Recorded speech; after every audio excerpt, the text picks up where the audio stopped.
In terms of what we're here to talk to you about today, and this is by no means kind of a product demo in any sort of setting, but we looked at what was going on in the marketplace, and we noticed that there's a lot of companies that were offering technology to make the referral process more simple and just simply bringing people into the business. Those companies have been around for a number of years now, and they were kind of staying in the same place in the market. The one thing that was blowing up, and it ties in really nicely to some of the stuff that Toby was talking about earlier, was this whole kind of social advocacy piece. That in recruitment has really kind of exploded over the last kind of 3 to 4 years.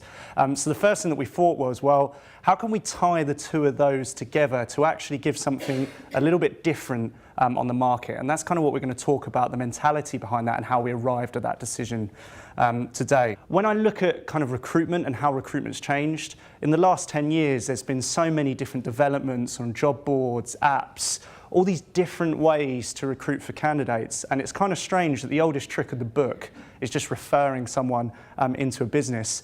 So when we sit in these events in 2017 and so many companies still just don't know how to do the referral scheme properly, it's kind of really strange. So that was one of the key motivators for us of, well, if we can look at what's broken in the process right now, or not even what's broken, but what can we change about the process to actually make these much more interesting to the employees. Now, if you've been to any event in probably the last 5 years, you've seen a statistic or a stat or something about that the millennials are coming and there's nothing we can do about it and we've got to change the ways that we recruit for people. So I'm not going to go over that, that's kind of old hat. But there are certain things that we know about millennials that are pretty much just fact. But I actually think it's strange, to just pigeonhole that as being only millennials. I think all of us as well have changed the way that we look at the marketplace. You don't just go and order a holiday and look on the deals on teletext anymore, or walk into a travel agent's. We all spend hours reading the bad reviews on TripAdvisor before we feel comfortable booking something. And that whole kind of ethos of trusting what people say, you go for anything, Amazon reviews, all that kind of stuff. We've become classically conditioned to that. And we know that about the candidates these days. No longer are they just going to see an advert that says we're an innovative, fast-moving company. Well, nowadays, if they click on your job and they go through to a career site that looks like it was made in the 90s, you're going to get found out pretty quickly. Or they're going to go and look at your Glassdoor rating, and before you know it, they've already formed a really kind of strong picture of you as a company. So one of the things with referrals is you can really control that. And also the candidates go in with their eyes open. They understand what you're like to work for a business. I always think, and this is something we do really, really well in other parts of business, so in marketing and things like that, companies use this really well, that you've potentially got such a wide range of passive candidates that you are connected to via employees. So there's a basic statistic that the average employee has over 400 contacts on both their social and professional networks.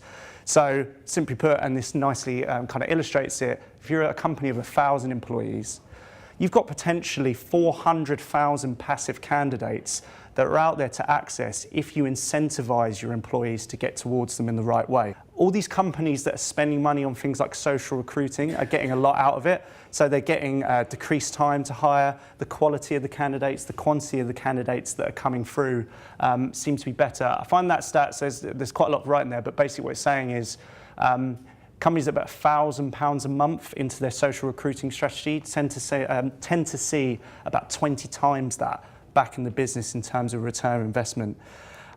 But some other, I think, just more interesting things to think about. So we know through our tool that roughly every single share, it doesn't matter if that's a piece of job content, so it's an actual physical job, or it's employer branding content, whatever it might be, tends to get around 20 clicks on Facebook and Twitter alone.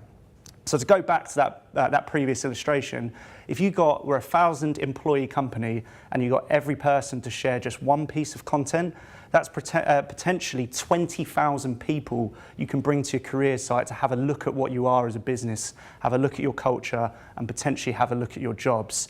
I always think like looking at company CEOs and things like that, and Virgin's just an easy example because everyone knows who Richard Branson is. But if Richard Branson tells me that Virgin is a great company to work for, then of course it is. He's a multi-billionaire. I'm sure he's having a great time on his island. But I'm far more interested in what Joe Bloggs, who I went to school with, thinks about what Virgin's like to work for, because for me that's much more relatable. And again, I tie it back into your Glassdoors, your TripAdvisor, your Amazon reviews, and it's the same with companies. Only 33% of candidates trust companies or trust brands, whereas 90% trust recommendations from people they know.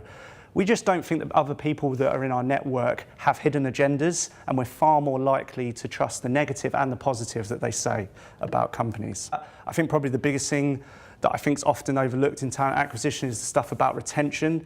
That all goes back, and it was an interesting conversation we actually had on the table, is can you actually track that from referrals? Can you actually track how long these people are staying in the business in an accurate way?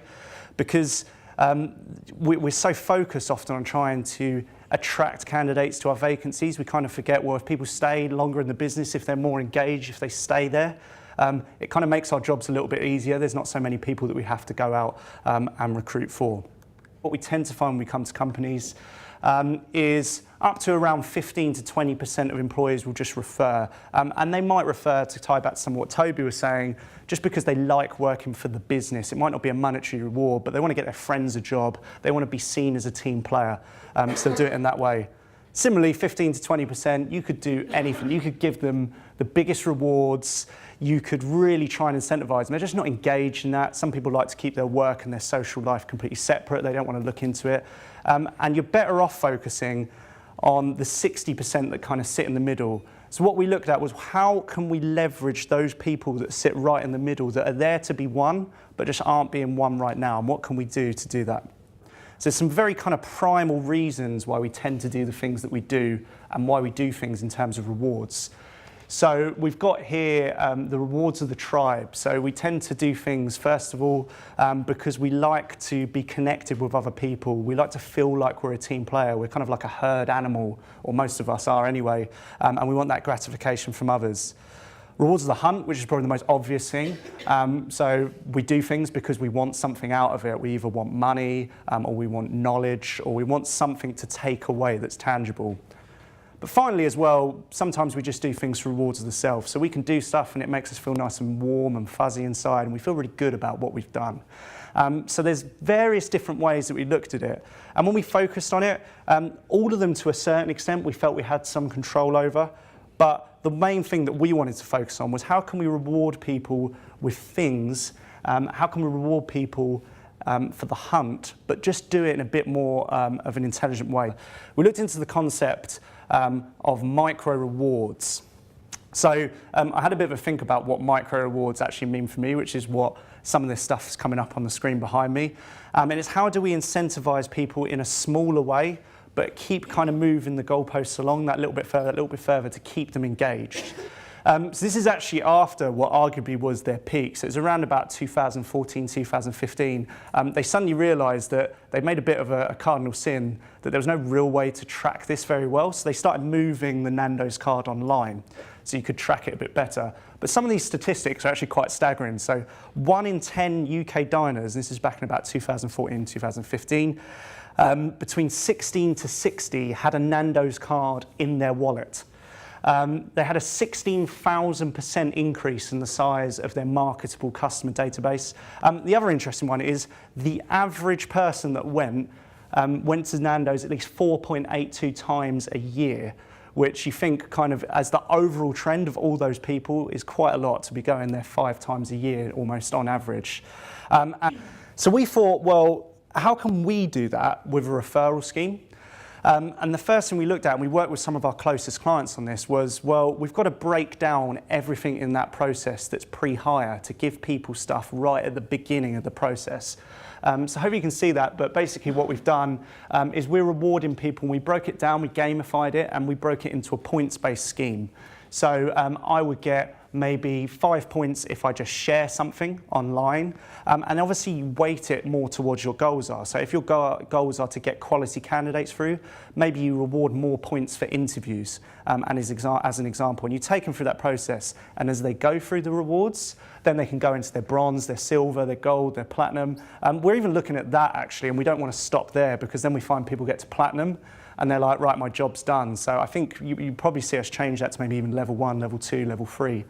And then we looked at, well, if we can do that and we can gamify it, the kind of possibilities you can do around that, almost become endless. You can run competitions, you can reward people at smaller stages.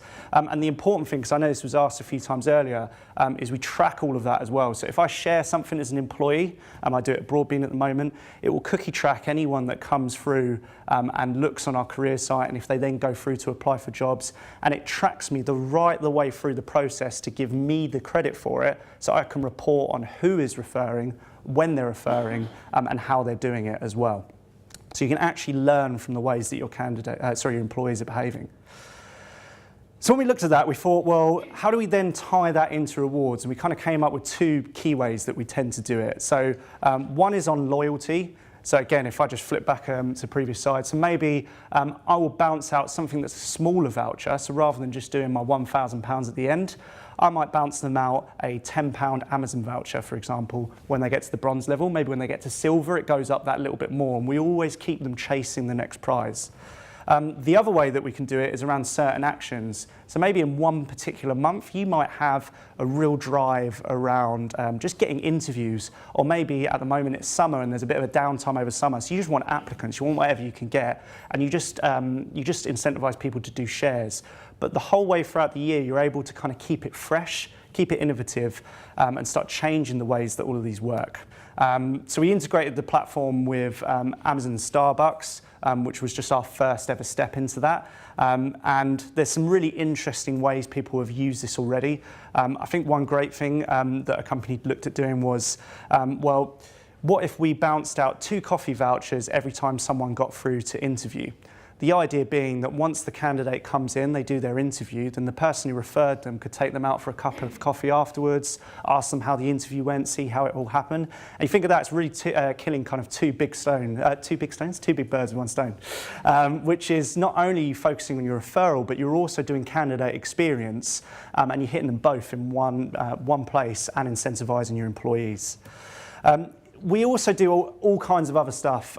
So actually, I should have mentioned back on this, even things like red letter days are the new one that's come through, which is quite interesting because it's almost allowing the employee to choose their own reward. But we also have things like company gifts as well. It could be as simple as, thanks for enrolling in the scheme, come to the boardroom and get your free t-shirt. That could be an example. But we've had all kinds of interesting ones, whether, I think this depends on how much your employees like your CEO, but lunch with the CEO tends to come up quite a lot. It could be quite risky, particularly if you're on The Apprentice or something like that. But in terms of the way that works, again, however creative you can be, it could be something like an extra hour's lunch, a day's holiday, a duvet day, whatever it might be, but you've just got to be kind of innovative in that.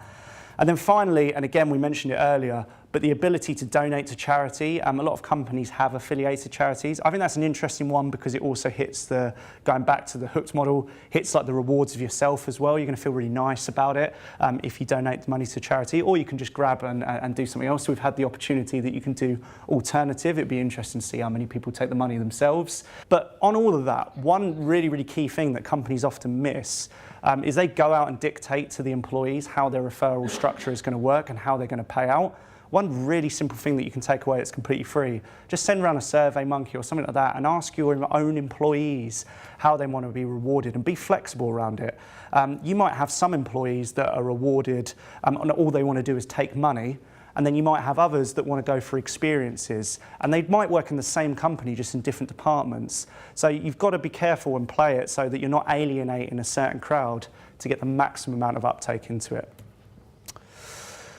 So, some other kind of key things that we've learned, and a lot of these things should be obvious, but I think they're still worth saying, is obviously the more types of rewards and the more levels and the more creative you can be, the more there is for the employees to kind of chase after, and the more engagement you're just going to get on the system longer term. And also be creative with it and don't just keep it the same all the time. Try and mix it up a little bit to keep them all engaged. The intervals, make sure you keep them consistent, make sure you keep them incremental, but more importantly, make sure the reward actually motivates your employees and isn't something that you're just putting out there for the sake of it. And again, a piece of advice, like we tend to find companies might do one really great reward, so something along the lines of, I don't know, the top referrer this year will win a free holiday, which is great.